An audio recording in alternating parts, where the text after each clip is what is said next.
I'm Sarah, welcome to the Daily English Show. Today's guest is the president of Acadia University. Her name is Gail. We were quite lucky to score an interview with her because she's pretty busy. We caught up with her just before she left on a trip to China. I asked her about the trip and she said that she was going to 5 cities in 10 days and she was going to be meeting with alumni and visiting schools. We do have many Chinese students now, and we would like more students to come from China. So I will be visiting different schools who have sent students to Acadia, and I want to thank them for sending students to Acadia. Kia ora. In Stick News today, the Chinese government announced an extra 4 million people will be relocated from their homes to make way for one of the largest dams in the world. Around 1.4 million people have already been displaced. In 1919, some people in China decided to build a huge dam. The project suffered delays due to factors such as war and limited resources. Construction finally started on December the 14th, 1994. It's now the largest hydroelectric river dam in the world. So far, the government has helped an estimated 1.4 million people to move to make way for the dam. On Saturday, they announced an extra 4 million people needed to move. Wikipedia says it's still uncertain when the dam will be fully operational. When it's completed, it will be the largest hydroelectric power station in the world. If it was fully operational now, it would support about 3% of the total electricity consumption in China. When completed, it's expected to lessen the frequency of big downstream flooding from once every 10 years to once every 100 years. And that was Stick News for Monday, the 15th of October. Kia ora.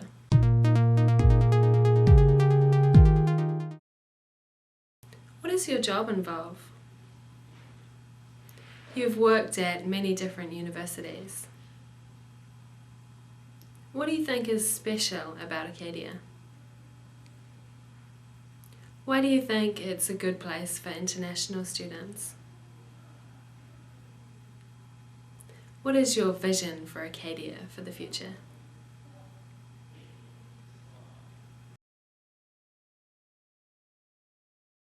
Well, I'm in charge, in a sense, of the daily running of the university, but I have a team of vice presidents and directors to assist me in that, because the job of the president has changed in many regards over the last few years. And for instance, now we're in the middle of a $50 million campaign, and a big piece of my job is asking for money. So I travel to where our alumni are, and I also do a lot of student recruitment, because when a president shows up at a high school, high schools will let you in, which they won't do if just a recruiter shows up. So I very much enjoy, I used to teach high school, so I very much enjoy visiting different high schools, visiting with our alumni around the world. In China, in Beijing, I'll be meeting with a group of alumni, and I'm going to be visiting schools who have been sending students to Acadia for many, many years. So it's the perfect kind of trip for me.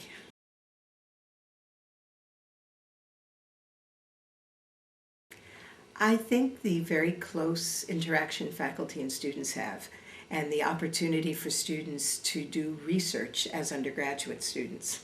Most places you just can't do that. And our students get that opportunity, the honor students get that opportunity to do significant publishable research, whether in science or the professional areas or the arts. And that's one of the most special things for me. I think the location is also wonderful. I think the small town lets you form friendships that you keep for your lifetime. It's not like going to school in a big city, which sometimes even resembles high school, where you commute, go on the subway, show up, take a class, and then leave. Here, people are very, very engaged all the time, both inside the classroom and out. I think that's what's special about it. Again, because of the small town environment, it's very safe. Wolfville welcomes international students. You can walk down Main Street, we have 2 streets, but you can walk down it and you see a mix of international students as if you're in downtown Toronto.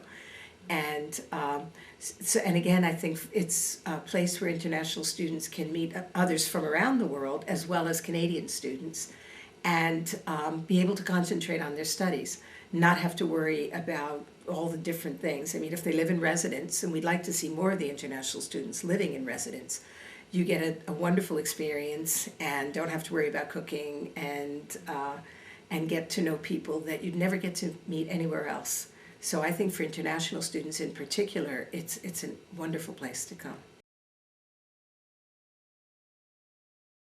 I think our niche, and an important niche for Canada, is that we remain a relatively small undergraduate university. It's good to have a few graduate programs, but I think as an undergraduate university which concentrates on traditional age students, gives them a wonderful classroom experience, gives them a very rich life outside the classroom.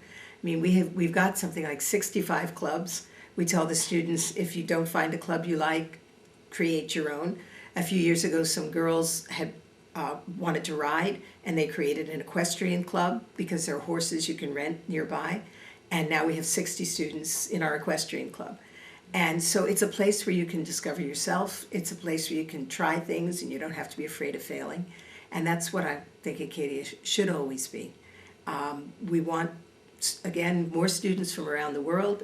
I'd like to see our Acadia students travel the world as well as part of their educational experience. Go away for a semester, go away for the summer, have the chance to travel. So those are my visions for the future. What did Gail say her job involved? A. Teaching, accounting, consulting. B. Running the university, asking for money, recruiting. C. Running, accounting, recruiting. B. What did she say is special about Acadia? A. The transportation. B. The reputation. C. The location. C. What is one of the reasons Acadia is good for international students? A. It's safe. B. It's near Toronto. C. There's an international airport in Wolfville. A. Gail said Acadia's niche is being A. Small undergraduate university. B. Small postgraduate university. C. Canadian university. A. Which country is Gail now visiting? A. Japan. B. Korea. C. China. C. And that was the Daily English Show. See you tomorrow.